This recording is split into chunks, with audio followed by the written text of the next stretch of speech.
Como deu pra notar pelos últimos 2 vídeos, eu acabei passando um bom tempo em sites de jogos indies, como a GameJolt ou a itch.io, sendo mais específico, na aba de jogos de terror. Eu sempre fui um grande fã de terror, e eu não sei bem de onde esse gosto veio, já que quando eu era criança, eu tinha medo de um filme do Batman, o Batman vs Drácula. Assustador, eu sei. Filmes, séries, animes, principalmente jogos com esse gênero, sempre me deixam muito animado para jogar e dar uma olhadinha. No caso, eu tenho um gosto muito mais especial para jogos, por poderem passar uma sensação de atmosfera muito mais imersiva do que qualquer filme ou série, na minha opinião. Mas sendo sincero, é uma pena que ultimamente os jogos de terror feitos por grandes empresas, ou até mesmo em geral, tem sido um grande e imenso pedaço de bosta. Não, brincadeira.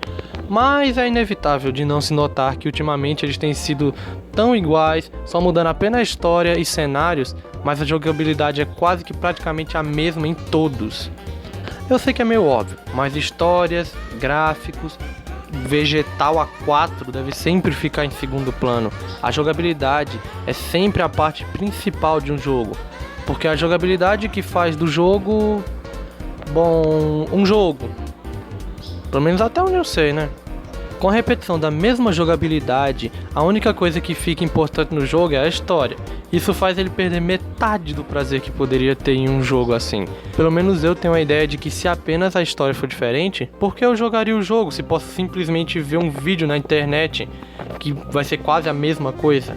Sem falar que precisa ser uma história verdadeiramente boa para conseguir te prender e fazer você prosseguir nela. Depois de ter jogado uns 35 jogos de terror, a maioria não tão bom assim, infelizmente, reparei como a jogabilidade é a peça mais fundamental para um jogo de terror, e também vi algumas ideias muito interessantes para jogos, nos jogos indies que eu joguei. É por isso que aqui agora eu declaro a batalha. Jogos de terror de grandes empresas contra esses jogos indies feitos por uma pessoa só ou por uma pequena equipe que ninguém nunca ouviu falar e talvez nunca vá ouvir, infelizmente. Deixando claro de agora que isso não é uma batalha para saber qual é o melhor, até porque ambos têm seus bons e maus exemplos. Essa vai ser apenas uma comparação, onde não tem problema para que lado você prefere. No final, ninguém respeita ou liga a sua opinião ou a minha. Também não vou comparar os jogos de grandes empresas atualmente com jogos antigos, geração Play 2 para trás. Vocês entenderam? Até porque se eu fizesse isso, o vídeo ia ficar muito parecido com o do Todinho. Se é que já não está.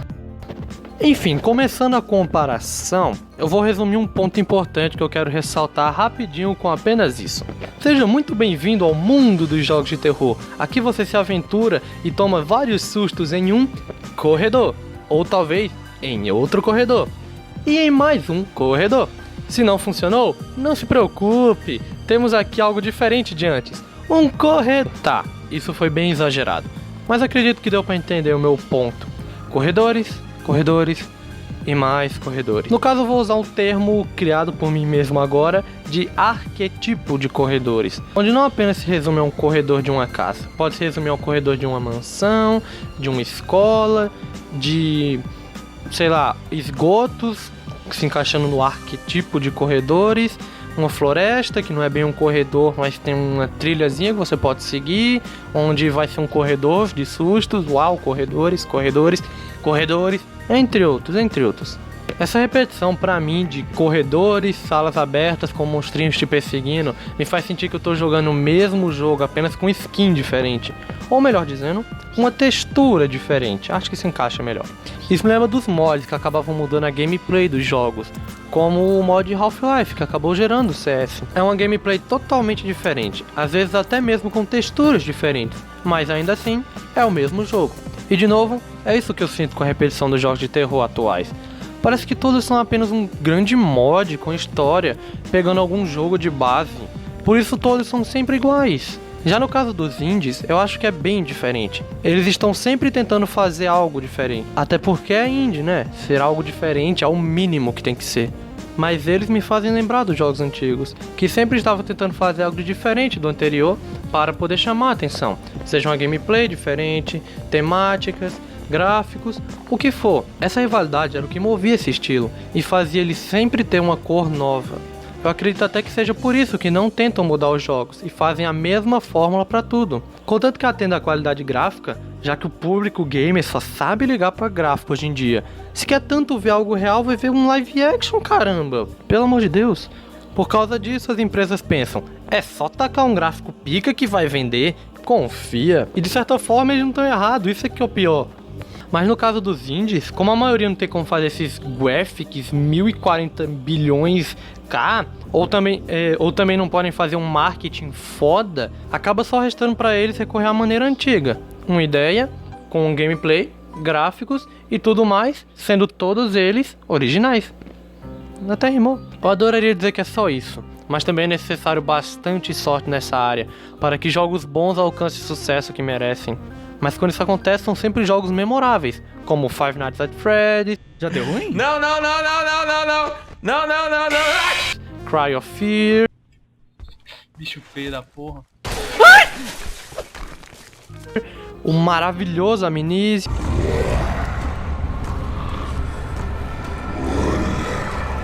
SCP Containment Breach.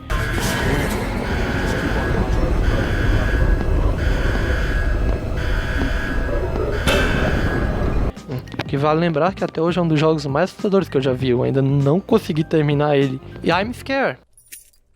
Pulsating Heart?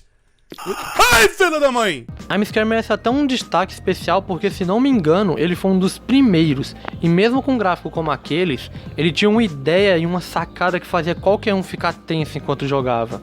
Sem falar do Do It For Me, que eu joguei no primeiro vídeo de eu jogando indies de terror. Que inclusive vê lá, pô, é um vídeo maneiro, vê lá. E dá o like, dá moral. Mano, a gameplay que vocês estão vendo de fundo é de um jogo do Shrek. Me diz que jogo sem ser indie tem o Shrek como perseguidor. Não tem nenhum. Ai. Contudo, vamos lá.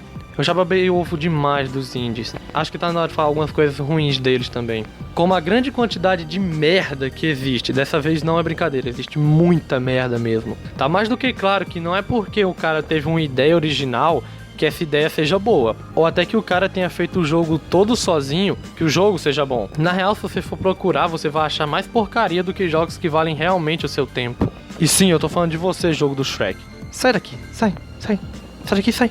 Embora que sejam quase que iguais, é quase que certo que se você relevar isso, você vai se divertir bastante com jogos de terror de empresa. Digo, isso não funciona com todos os jogos. Tem vários exemplos que eu poderia citar. Mas você não vai ter que ficar fuçando por muito tempo atrás de algo legal, como você faria no caso dos indies. No final, de certa forma, são os culpados pelo jeito que o gênero do terror é tratado atualmente, seja em jogos ou em filmes.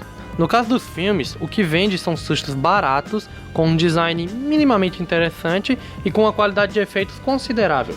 Já nos jogos, são igualmente os sustos baratos e gráficos no lugar de efeito. Acho bem difícil as empresas mudarem o seu estilo de fazer jogos, porque eles sempre vendem, e para eles compensa mais jogar no safe do que arriscar e fazer algo experimental. Eu espero e desejo muito estar enganado no futuro, ver as empresas fazendo jogos de terror, cada um mais curioso que o outro, sempre diferente. Mas não tenho muita esperança para isso. Espero que tenha gostado do vídeo, e obrigado por ter visto até aqui. De verdade, isso ajuda muito. Tchau, até a próxima, e por favor, se cuide.